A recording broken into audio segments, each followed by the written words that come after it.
두려움은 우리를 무력하게 만듭니다. 우리 삶의 자리 곳곳에는 두려움이 존재하는데 이 두려움이란 놈이 참 악영향을 미칩니다. 우리를 무력하게 만들고 두려움에 계속해서 사로잡혀 살게 만듭니다. 이런 사례들은 정말 많이 있거든요. 예를 들어서 귀신을 보거나 강도를 만났을 때 다리가 풀리면서 아무것도 할 수 없었다는 말도 있고, 큰 병에 걸렸다는 소식에 세상이 무너질 것 같은 그 감정에 휩싸여서 무기력해지기도 합니다. 많은 사람 앞에서 혼자서 무언가를 할 때 예를 들어서 노래를 하든 기도를 하든 발표를 하든 너무 떨려서 목소리도 안 나오고 정신이 하얘질 때도 있고요. 우리 학생들은 시험을 앞두고 배가 아파가지고 또 심장이 두근거려서 병원에 실려가는 일도 있습니다. 어떤 이들에게는 고소공포증, 심해공포증 이런 것들이 다 해당이 될 겁니다. 실제로는 훨씬 다양한 여러 가지 일들이 있죠. 이런 다양한 사례들처럼 어떤 두려움에 맞닥뜨렸을 때 우리를 무력하게 만드는 일들은 빈번하게 경험할 수가 있습니다. 저 같은 경우는 어릴 적에 저희 아버지께서 엄한 분이셨기 때문에 어떻게 보면 아버지가 그 두려움이었어요. 그래서 아버지 앞에 서면 대충 공감을 하실 거예요. 목소리가 기어 들어가고 뭔가를 하려고 해도 목소리가 떨려서 제대로 말도 못하고 그랬던 기억이 있습니다. 그때 당시에 저의 두려움이었고 저를 나약하게 만드는 일이었던 것 같습니다. 그런데 더 심한 경우에는 두려움으로 인해서 무력함을 경험한 이들 중에는 그 무력함이 열등감으로 또 그 열등감이 분노로 표출되는 일이 발생하기도 해요. 그러니까 가끔 TV에서 뉴스로 나오는 그 범죄를 보면 사회적으로 원활한 생활하지 못했던 사람들이, 예를 들어서 취직을 못하거나 사업이 망해서 남들한테 무시당하거나 이런 삶을 살았던 분들이 자신보다 약한 이들을 향해서 무참히 폭력을 행사하거나 살인을 저지른 일들을 우리 뉴스에서 요즘 최근에 많이 봅니다. 주로 여자들이나 힘없는 노인들한테 그런 폭력을 가하잖아요. 가정폭력도 이런 범죄에 들어가죠. 참 무서운 세상이에요. 정작 자신보다 힘센 사람 앞에서는 그 분노를 잘 조절하는데 약한 사람들한테 분노를 쏟아 붓는 거죠. 이런 일들을 보면 두려움은 결국 우리 삶을 피폐하게 만드는 큰 원인이 분명합니다. 나를 무력하게 만들고 또 우리 주변 사람들, 여러 사람들을 해를 가져다 줘요. 그래서 이 두려움은 반드시 극복해야 할 문제예요. 성경에도 두려움에 사로잡혀 무력해져 버린 존재가 등장을 해요. 바로 이스라엘 민족입니다. 이스라엘 민족은 현재 두려움에 사로잡혀 있습니다. 이스라엘을 두렵게 만든 건 블레셋의 장수 골리앗이었어요. 본문 앞까지의 상황은 이렇습니다. 사무엘상 17장 초반에 보면 블레셋은 이스라엘을 일방적으로 침략하고 있습니다. 전쟁을 벌인 것이죠. 14장에 나오는 믹마스 전투에서 블레셋은 심각한 패배를 당했었는데 그 전투에 대한 설욕을 단단히 하고 싶었던 것 같습니다. 이번에는 기필코 이기고자 이를 바득바득하면서 전쟁에 임합니다. 상황이 심각하게 흘러갑니다. 왜냐하면 블레셋 진영에는 골리앗이라는 장수가 있었는데 키가 3m가 넘는 괴물과 같은 거인이 전쟁에 이번에 참여를 한 거예요. 3m가 넘는 거인이 싸움을 걸어옵니다. 그 누구도 그 거인 앞에서 두려워 떨 수밖에 없습니다. 그가 입은 거대한 갑옷과 창은 이스라엘 군대에게 두려움을 심어주기 충분했어요. 그래서 이스라엘 군대들은 발이 얼어붙었습니다. 기세가 꺾였어요. 아무것도 할 수 없는 무력한 존재가 됐습니다. 그 누구도 단 한 명도 골리앗 앞에 서서 당당히 맞서질 못합니다. 골리앗은 진영 앞에 나와서 이스라엘을 욕하면서 하나님의 군대를 조롱했는데 그 기간이 무려 40일이었어요. 40일. 근데 40일이 지나는 동안 단 한 명도 골리앗 앞에 서서 우리 여호와 하나님을 욕보인 이놈 내가 상대해 주겠다 하는 사람이 한 명도 없었어요. 다른 사람보다 어깨만큼 키가 컸던 사울도 별반 다르지 않았습니다. 자신보다 더 큰 거인 앞에 서니 두려워합니다. 사무엘이 외모를 보고 잘못 판단할 정도로 뛰어난 외모와 큰 키를 가졌던 다윗의 형 엘리압도 마찬가지였어요. 두려워했어요. 그 와중에 다윗이 아버지 이새의 심부름으로 형들의 안부를 확인하러 그 와중에 전쟁터에 도착을 합니다. 그런데 전쟁터 분위기가 초상집이에요. 골리앗이라는 장수 때문에 다 두려워하고 있으니까 당연한 얘기입니다. 사울 왕은 어떻게 해서든 이 전쟁의 분위기를 반전하기 위해서 골리앗을 죽인 사람에게는 내 딸을 주고 여러 혜택을 주겠다, 세금도 감면해주고 여러 가지 혜택을 주겠다 했는데도 아무도 나서질 않습니다. 그런데 그때 전쟁터에 도착했던 다윗이 이 얘기를 듣게 됩니다. 우리 다 같이 28절 상반절 말씀 함께 한번 읽어보겠습니다. 시작. 큰형 엘리압이 다윗이 사람들에게 하는 말을 들은지라 그가 다윗에게 노를 발하여 이르되. 다윗이 때마침 전쟁터에서 큰형 엘리압을 만났어요. 그런데 엘리압은 막내 동생 다윗이 전쟁터에서 주변 군인들과 대화하는 얘기를 들었습니다. 다윗이 사람들하고 하는 말은 이거였어요. 하나님을 모욕하는 저 사람이 누구냐? 저 골리앗이 대체 누구냐? 그리고 골리앗을 죽였을 때 사울이 주는 그 혜택이 뭐냐? 이런 얘기를 한 겁니다.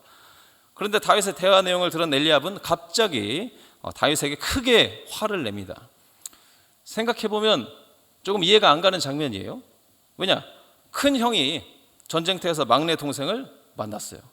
놀라고 걱정돼서 살짝 나무랄 수는 있겠지만 노를 바랬다고 표현할 정도로 화를 내는 건 뭔가 이 과한 느낌이 있어요.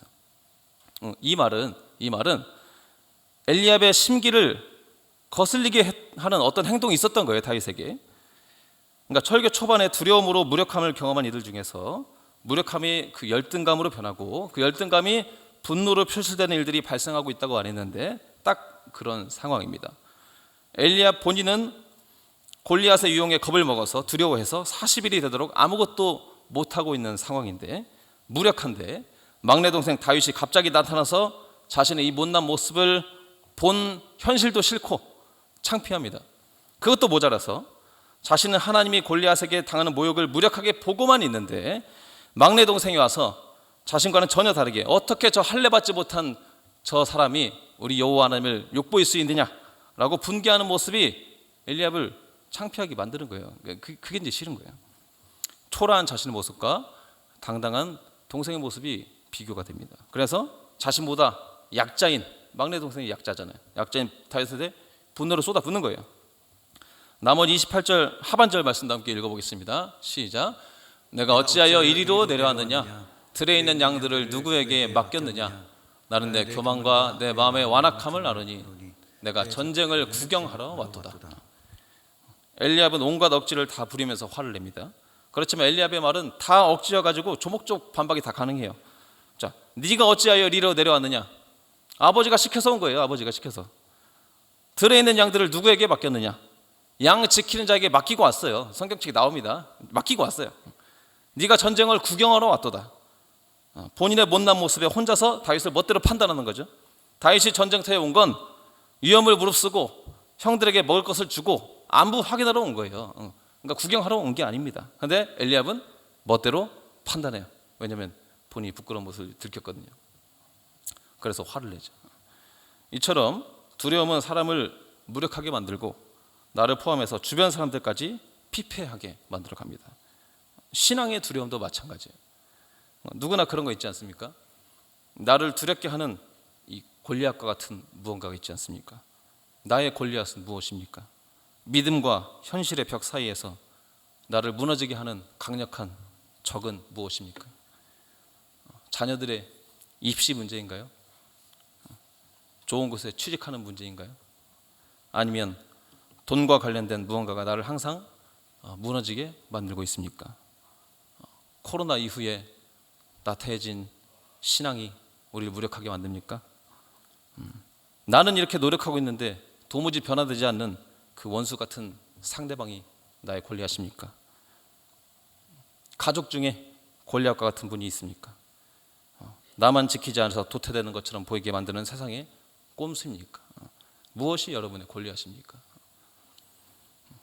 이처럼 나를 무너지게 만드는 두려움은 우리 신앙까지도 무력하게 만드는 거예요. 그 두려움에 지배당하고 있는 이상 골리앗이 하나님의 군대를 모욕해도 골리앗 앞에 한마디 말도 못했던 것처럼 우리 신앙도 무력해집니다. 우리도 이미 많은 부분 신앙적으로 무력해지지 않습니까? 그러나 두려움에 사로잡히지 않은 또 다른 인물도 있어요. 그 주인공은 다윗입니다. 우리 다 같이 29절 30절 말씀 함께 읽어보겠습니다. 시작.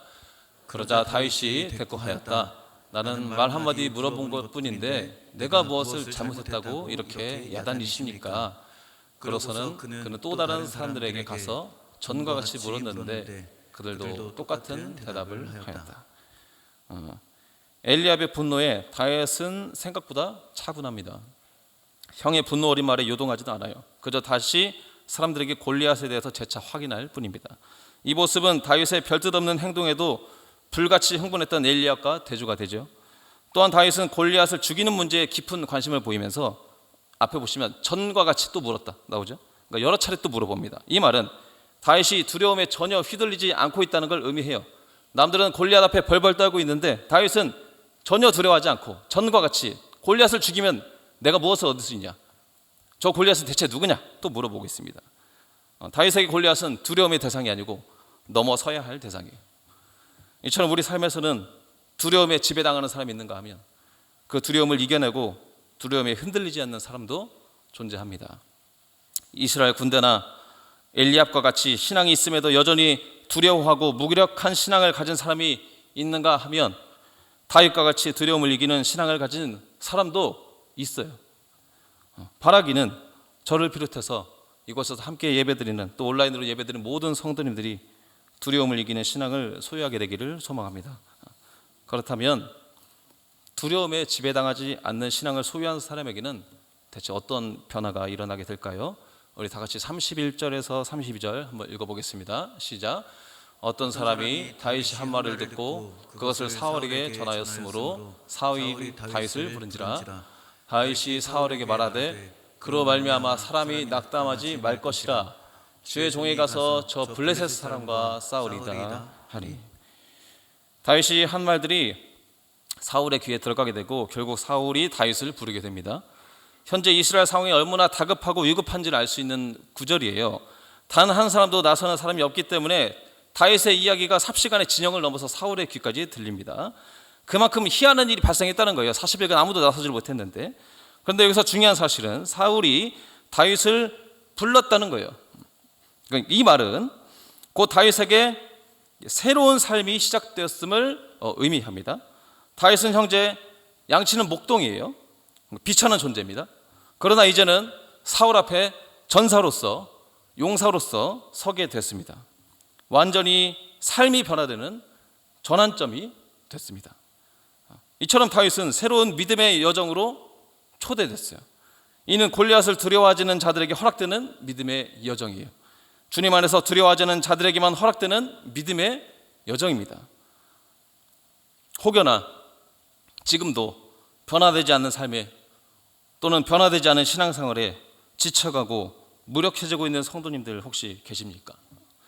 신앙생활 오래 했는데 무언가 하나가 빠져있는 기분이 들고 변화되지 않는 삶에 기쁨을 잃어버리고 있지는 않으십니까?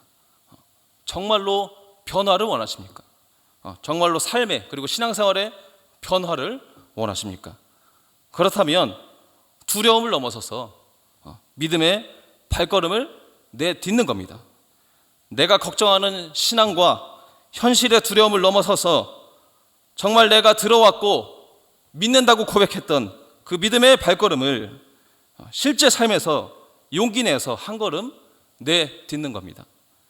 하나님의 백성임에도 아무도 골리앗 앞에 나서지 못할 때 다윗이 믿음으로 나아갔던 것처럼, 그리고 그 사건으로 사울 앞에 목동이 아닌 전사로 서게 된 다윗의 모습처럼 용기 있는 믿음의 발걸음이 새로운 변화의 시작이 되는 겁니다.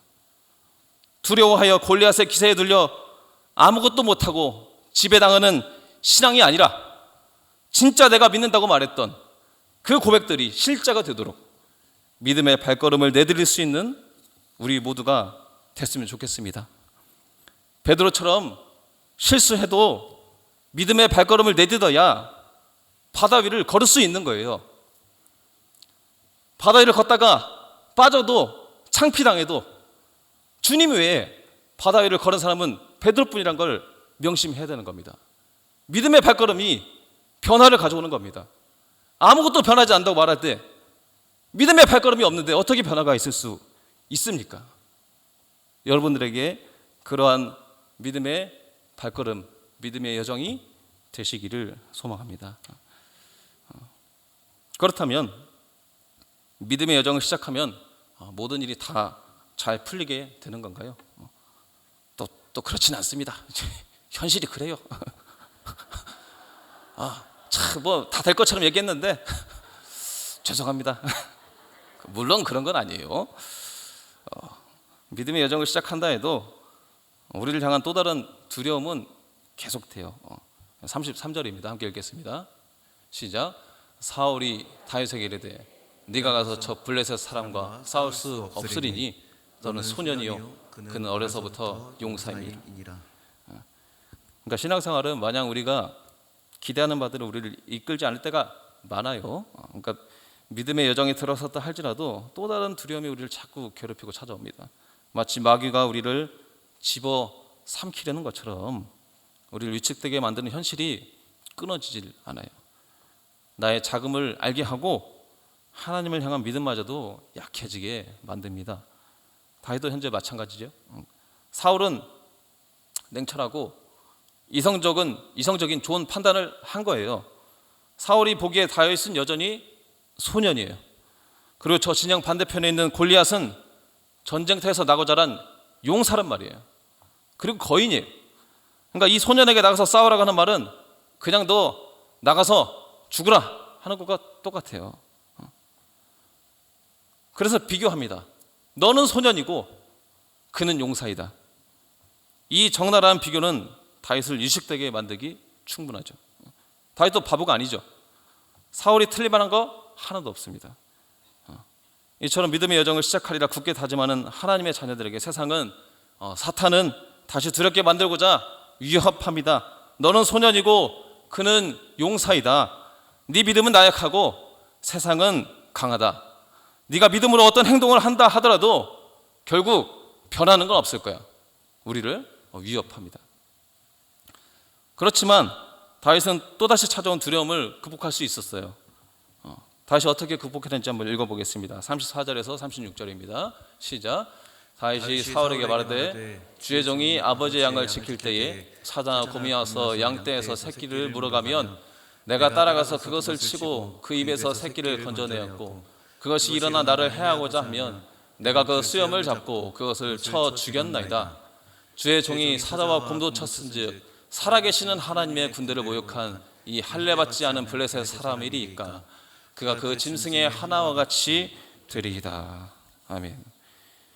다윗은 자신의 삶에서 경험하였던 하나님을 신뢰하기에 두려움을 넘어설 수 있었습니다. 그렇다면 다윗이 하나님을 경험했던 때가 언제인가요? 아까 전에 노란색으로 포인트 돼 있던 데가 뭐죠? 아버지의 양을 지킬 때입니다. 아버지의 양을 지킬 때. 그러니까 다윗이 목동이기에 이 말은 그러니까 평상시에 보통의 평범한 삶의 자리에서 하나님을 경험하고 있었음을 의미합니다. 이 말은 특별한 순간이 아니라 위급한 순간이 아니라 평범한 일상에서 하나님을 경험하는 자에게 담대한 믿음이 허락된다는 사실을 알게 합니다. 위급하고 특별한 상황에만 하나님을 찾고 하나님의 은혜를 구하는 것이 아니라 날마다 평범한 매일의 삶 속에서 직장에서도 가정에서도 그 지극히 소소하고 잔잔한 시간 속에서도 하나님을 경험하는 다윗이었기에 지금 이 위기의 순간에도 역시 하나님께서는 나를 도와주실 것이다 확신할 수 있는 거예요. 그러니까 매일 우리의 삶의 자리에서 하나님을 경험하는 것이 어떠한 상황에서도 하나님께서 나를 도와주실 것이라는 이 확신을 알게 하는 거죠. 그러니까 우리가 매일 말씀도 보고 큐티도 하고 그 안에서 하나님의 음성 듣고 말씀 따라 살아가 노력하는 것이 그래서 중요한 거예요. 그냥 기도 제목 생길 때만 붙드는 게 아니고 매일매일 일상의 자리에서 하나님을 경험하는 겁니다. 그렇기에 우리도 날마다 평범한 삶의 자리에서 하나님을 경험하고 또 경험하는 삶을 살아간다면 어느 순간에도 우리와 함께 하시는 하나님을 신뢰하며 두려움을 이길 수 있을 겁니다. 이렇게 매일의 삶에서 하나님을 경험하고 그 믿음으로 두려움을 이겨내며 믿음의 여정을 시작하는 이들에게 허락된 건 뭘까요? 우리 마지막으로 37절 말씀 함께 읽어보겠습니다. 37절입니다. 또 다윗이 이르되 여호와께서 나를 사자의 발톱과 곰의 발톱에서 건져내셨은즉 나를 이 블레셋 사람의 손에서도 건져내시리이다. 사울이 다윗에게 이르되 가라 여호와께서 너와 함께 계시기를 원하노라. 아멘. 사울의 입에서 여호와께서 너와 함께 계시기를 원한다는 말이 나오게 됩니다. 이것이 다윗에게 허락되었어요. 이 말은 단순한 말이 아니죠. 이미 여호와의 영은 이미 사울을 떠나 있어요. 지금 앞에 보면. 그리고 사울의 신하들 중에서도 다윗에게 여호와의 영이 임했다는 것을 본 사람이 있어요. 그런데 사울은 이스라엘 왕으로서 이 사실을 부정하고 싶어요. 왜냐하면 이스라엘에서 여호와의 영이 떠난 왕은 존재할 수 없기 때문이에요. 그러나 지금 사울은 다윗에게 여호와의 영이 함께 계시기를 원한다 스스로 말합니다. 이 말은 앞으로 이스라엘 왕의 자리는 다윗에게 돌아갈 것이다 라고 스스로 인정하는 것과 같다는 의미입니다. 이 말은 사울이 아니라 다윗을 통해서 하나님의 역사가 계속해서 일어날 것을 의미하는 거죠. 이것이 다윗에게 허락된 가장 큰 축복입니다. 이걸 하나님께서 사울의 입으로 증명해 주셨습니다. 그리고 이어지는 다윗의 삶이 하나님의 일하심을 증명합니다. 그러니까 하나님의 영이 떠난 사울은 그 인생을 통해서 하나님의 역사를 다시는 보기 힘든데 여호와의 영이 다윗에게 옮겨갔기 때문에 하나님께서는 다윗의 삶을 통해서 앞으로 계속해서 자신의 일을 성취해 나갈 것이라는 거예요.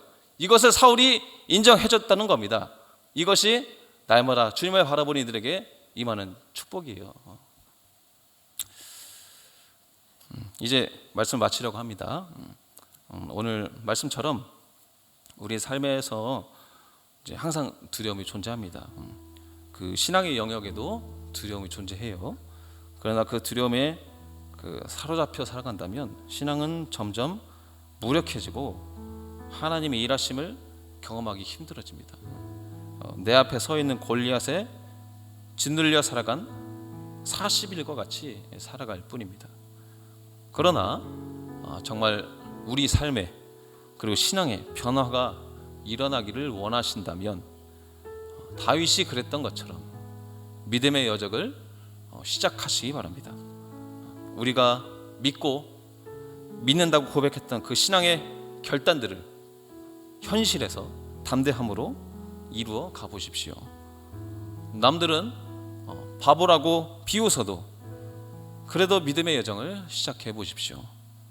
그럴 때 하나님께서는 다윗을 사울 앞으로 불러주신 것처럼 목동이 용사로 서게 된 것처럼 여러분의 삶에서도 신앙에서도 변화를 이끌어 주실 겁니다.